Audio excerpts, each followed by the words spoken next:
To me, little kids are the best example, aren't they? Little kids from dawn until dusk, they want to do one thing. They want to have fun, don't they? Think about it. What is the worst time of day for a young child? It's when they have to go to... Now imagine that for you as adults. I got to go to bed. Yeah, for us, it's like my favorite piece of furniture. I love my bed. I want to bring it with me. Don't we?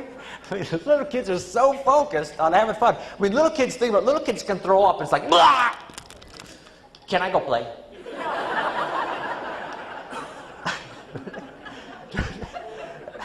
And adults are like, did you know I threw up? It was last week.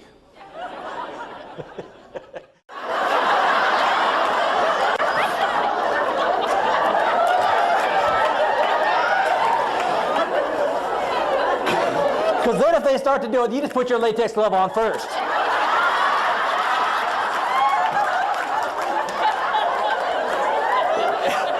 Oh yeah. You don't have to say a word. You just put that on, they get all nervous. So we set up here, what you want to do is you want to get close to the rock so you can get off, right? So you're oh, I made it, right? So you want to get close enough to the rock so you can put your foot on it. But what didn't you want to do? Exactly. Fall the other way or hit the rock. Exactly. And so then you tell yourself, don't hit the rock. And then what would you do? Hit the rock. Run into the rock. Exactly. It's like with your children. You tell those children, don't spill that milk. Yeah. What is about to happen next? And the child ought to say, Mom, you did it again. Right? Because you did it. You did it. What is the worst thing that you can tell someone with a sharp knife? Dial 911. Why did you say that? Exactly. You just don't want anybody. Because our brain, we think our brain does not work in words. Words come way down the road, don't they? Brain works in pictures. Whatever picture you create, you move in the direction of whatever that picture is. So my question is for you, what picture is it that you create for yourself? What picture is it you see in your environment? Second question is, what picture is it that other people see of themselves in your eyes? The people that need to be here are here. And they're at home. And I'm sure, however they are at home, the same way or in the same way, it's you get it. That's the scary part. They say if you sow a thought, you reap an action. You sow an action, you reap a habit. You sow a habit, you reap a character. You sow a character, you reap a destiny. It all begins with the thoughts that we sow first. You're taking your time to sow the thoughts. To realize what is important. To feed that most important part is to be that human becoming that we all are. We're all a work in progress, aren't we? If we choose to be. But some people don't. Some people have died so long ago they can't even remember when.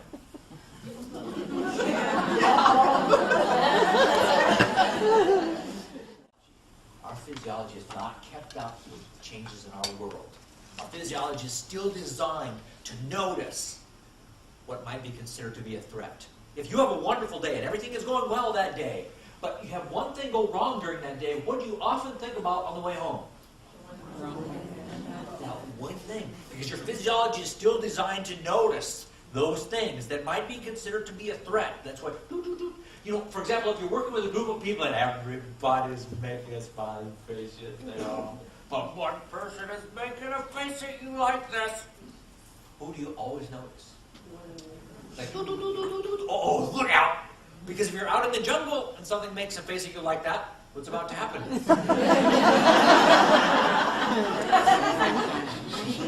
It was in Fort Worth, Texas, and I was so excited, because I was born in Texas, and I like that Cajun food. Yeah, give me that Tex-Mex Cajun food. And we got there, and it was a beautiful hotel. One of those nice hotels. They got the phones all the way around the room, and they got the phone in the bathroom. I don't know, but any of you been brave enough to use that phone in the bathroom? What if you made a noise you weren't supposed to make? Seriously, and if it rang when you weren't expecting it, that'd be messy. I just don't think that's good. So we went out, we said, okay, where's the Cajun Tex-Mex food? They said, well, you got to go to Razoo's. All right, okay, we go there and and of course, not being from the area, we ordered the one thing on the menu that none of the locals would eat. And we ordered rat tails. Ooh. Rat tails are deep-fried jalapenos stuffed with seafood. And they had the best dipping sauce I ever heard. They must have patented this name for a dipping sauce. It's called Twist Your Butt Hot Dipping Sauce. That's sort of visual, isn't it? Just picture that. And so being with a bunch of your friends you haven't been with for a while, then you get sort of rambunctious and you get the macho egos going. Oh, that's not hot. Let me dip that in there. Give me some more of those. Put that in there. Oh. Well, I thought they meant it'd be hot when it went in.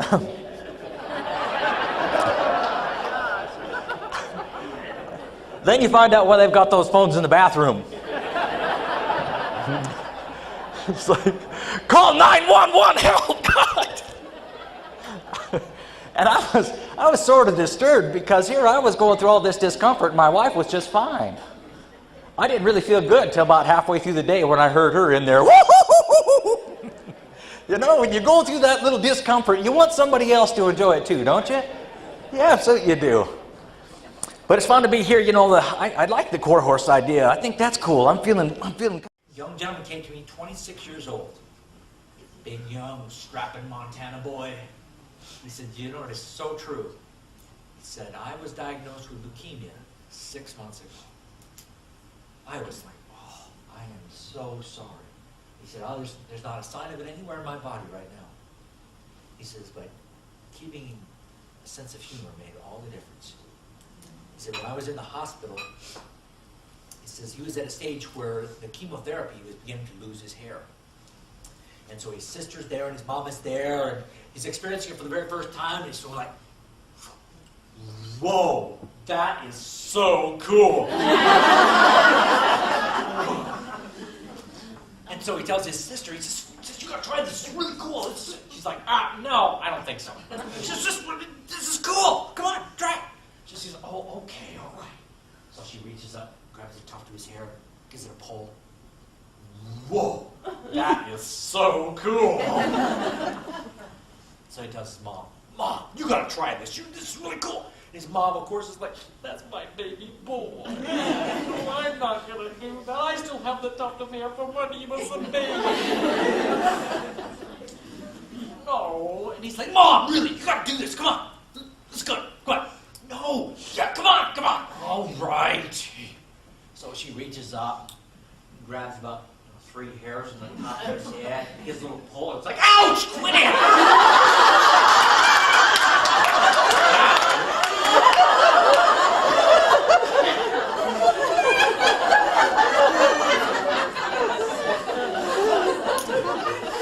Rotten kid. Later on, he's having his blood pressure taken. And, you know, they took his blood pressure, then they left the room, and he's sitting there, you know, like, they forgot, left it on. So he takes the cuff off and puts it on the counter, and of course it pumps up every 15 minutes. So, right? So here it is, he and his sister are there, and, you know, 15 minutes later it's, whoa. It's like, whoa. Looks at his sister and says, don't say a word. All of a sudden, the nurse comes charging through the door, and he's laying under the bed.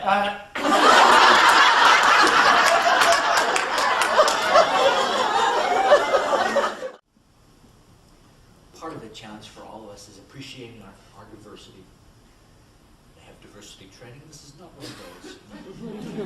How many of you have children? How many of you have more than one? How many of you wonder where one of them came from?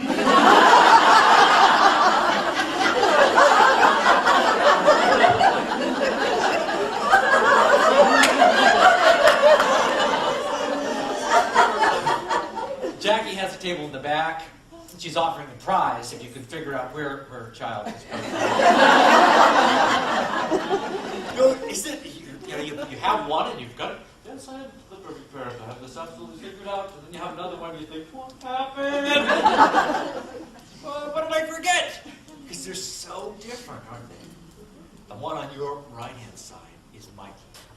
And Mikey's a pleaser. Any of you have pleasers? Because she's a pleaser. This is Halloween, and she's got her cutest little princess costume on, doesn't she? But she got a spot on her princess costume. How can I make people happy with a spot on my princess costume? And Libby, look how angelic Libby looks. She just looks like a littlest angel. Libby walks into the kitchen with a cracker in either hand and she looks around. Do you have a dryer? Oh dear. Yeah.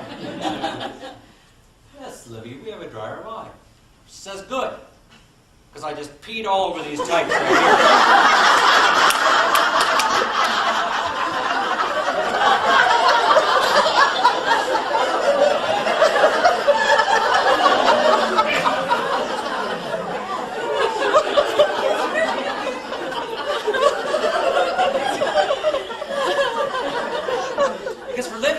I was having snacks. I'm going to continue to have snacks. What is your problem? Right? Yeah, I don't know what's wrong with you. Yeah. You'll dry out. Because I just walked fast. They have a green bench in their house. Any of you have like timeout benches or chairs? You know where to go if you're in trouble? They have a green bench. That's the timeout bench. So Michelle said, Libby, go sit on the bench. Libby said, good. That's where I wanted to go anyway. Coming out of that little kid. I mean, just think about it. The year after this, so that was October, of course, and then so the year after that, she began kindergarten. True story. Very first day of kindergarten. She walks up to the kindergarten teacher. She says, you have a cell phone? You know, and probably doing this with her hands.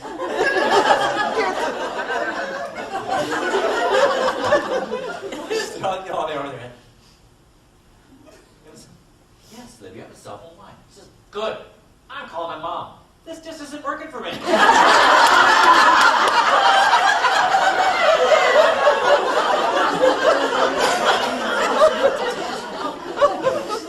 Try this on the way home. It's sort of fun. You write on the inside of your shoes. Left and right.